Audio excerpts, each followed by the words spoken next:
हमारे चैनल को सब्सक्राइब करें, लाइक करें और बेल आइकन को जरूर प्रेस करें। शुक्रिया। एक गांव में राजीव जी का परिवार रहता था। राजीव जी और उनकी पत्नी अनीता के 2 बेटे थे। बड़ा बेटा दिनेश 25 वर्ष का था और हाइट में बड़ा था, जबकि छोटा बेटा अमन 22 वर्ष का था और उसका कद थोड़ा छोटा था। ये छोटी सी बात थी, लेकिन इसकी वजह से अमन थोड़ा दुखी रहता था, क्योंकि उसके पिता दिनेश को अधिक पसंद करते थे। ये सवाल हर दिन अमन के मन में आते रहते थे। एक दिन अमन अपने सवालों का जवाब ढूंढने उसके मम्मी के पास गया। मम्मी, पापा मुझसे ज्यादा प्यार क्यों नहीं करते? वो बड़े भाई से ज्यादा प्यार करते हैं, ऐसा क्यों? अमन, ये क्या बोल रहे हो तुम? ऐसा कुछ नहीं है। हम दोनों तुम दोनों से बहुत प्यार करते हैं, समझे? ये सब बकवास अपने दिमाग में मत आने दो। लेकिन मम्मी, क्या आपको नहीं लगता कि पापा मुझसे कम प्यार करते हैं? मुझे लगता है कि मेरी छोटी हाइट के कारण पापा मुझसे कम प्यार करते हैं, लेकिन ऐसा क्यों? ऐसा कुछ नहीं है अमन। हाँ, पापा को देश की सेवा करना बहुत पसंद है और पापा का सपना फौज में भर्ती होने का था, लेकिन कुछ कारणों से पापा फौज में शामिल नहीं हो सके। अब दिनेश सेना में जा रहा है, इसलिए वो बहुत खुश है। बस यही बात है। हाँ मम्मी, मेरी हाइट भी बहुत छोटी है, नहीं तो मैं भी देश की सेवा करने के लिए फौज में जाता। देखो, ये सब मत सोचो, तुम ये सब गलत सोच रहे हो। ऐसा कुछ नहीं है। हम दोनों ही तुमसे बहुत प्यार करते हैं।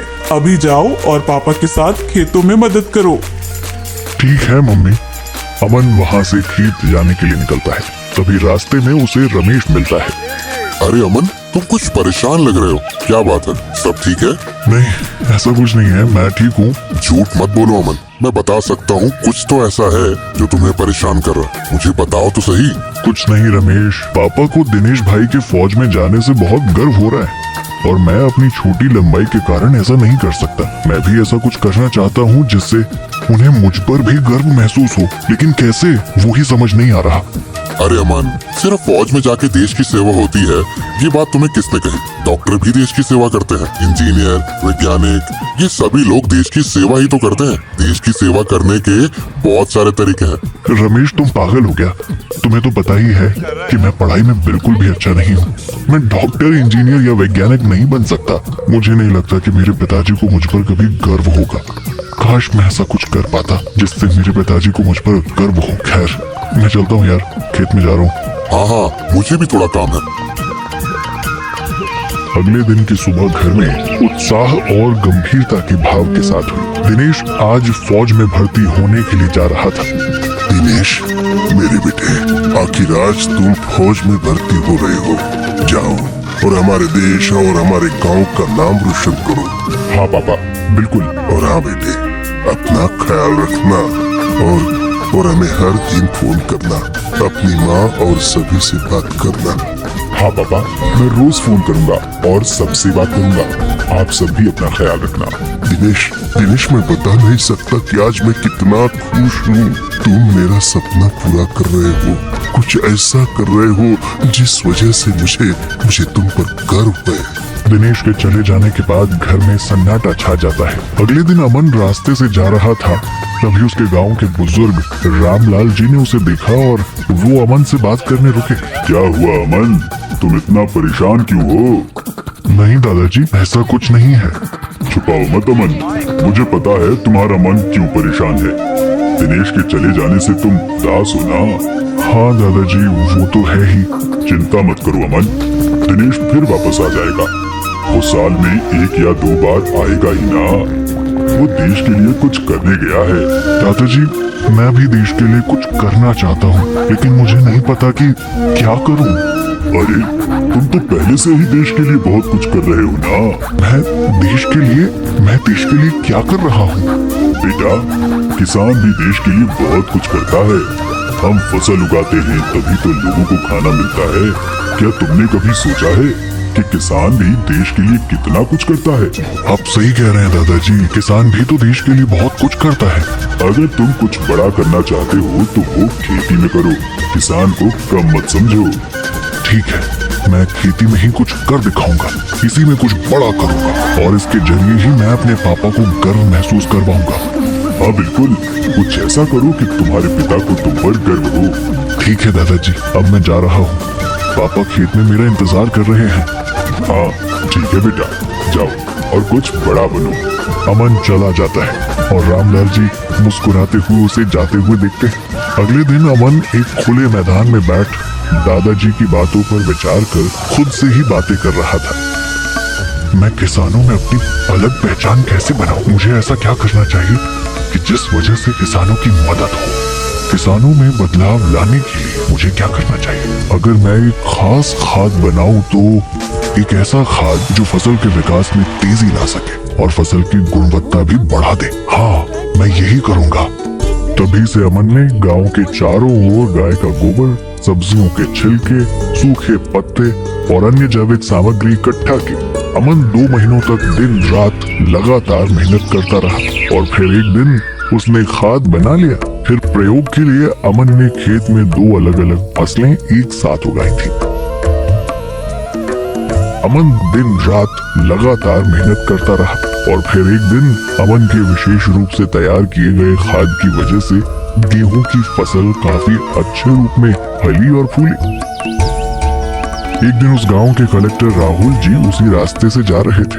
तभी उन्हें कुछ बदलाव नजर आए। उन्होंने उमेश से गाड़ी रोकने के लिए कहा और बाहर आकर बोले, अरे उमेश, 1 महीने पहले तो यहाँ की जमीन बिल्कुल सूखी पड़ी थी और अब यहाँ फसल दिख रही है। इतना बड़ा बदलाव यहाँ आखिरकार आया कैसे? ये तो बंजर जमीन थी और अब तो फसलों से भर गई है। हाँ उमेश, ये काफी अलग लग रहा है। पता लगाओ ये जमीन किसकी है और इतने कम समय में ये किसान फसल उगाने में कामयाब कैसे हुआ? बिल्कुल सर जी, मैं इस जमीन के मालिक के बारे में पता लगाता हूँ। दोनों वहाँ से चले गए। एक दिन रामलाल जी अमन ने की हुई खेती देखने चले गए और उनकी आंखों में गर्व और आश्चर्य साफ दिखाई दे रहा था।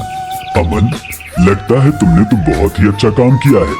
इतने कम समय में फसल इतनी बड़ी हो गई और बहुत तरोताजा भी लग रही है। तुमने ऐसा क्या किया? दादाजी, मैंने खुद खेत में डालने के लिए खाद बनाया है। इसमें कई दिनों की मेहनत लगी है, लेकिन इसकी वजह से फसल तेजी से बढ़ती है और काफी तरोताजा भी रहती है। किसी अन्य दवा या रसायन की आवश्यकता भी नहीं पड़ती। ये तो बहुत अच्छा है मेरे बेटे। इस तरह की खाद की कई किसानों को आवश्यकता है। तुमने बहुत ही अच्छा काम किया है। धन्यवाद दादाजी, लेकिन मैं सोच रहा था कि क्यों ना हम इस खाद को गांव के अन्य किसानों को भी दें। इसी कारण गांव के सभी किसानों की प्रगति भी होगी, है ना? हाँ हाँ अमन, ये एक शानदार विचार है। हमें इसे सभी किसानों को देना चाहिए। बिल्कुल दादाजी, मैं इसे सभी किसानों को बांट देता हूँ। गांव के एक बड़े पेड़ के नीचे सभी किसान अमन की राह देख रहे थे। अमन ने वो खाद सभी किसानों को दिया। किसानों ने इस खाद को अपनी जमीन में डाला और अपनी फसलों को तेजी से बढ़ता हुआ देख उन्हें बहुत खुशी हुई। एक दिन सभी किसान अमन के पास पहुंचे और उसके दिए हुए खाद की प्रशंसा कर अमन का धन्यवाद करने लगे। ये सब देख अमन काफी खुश था।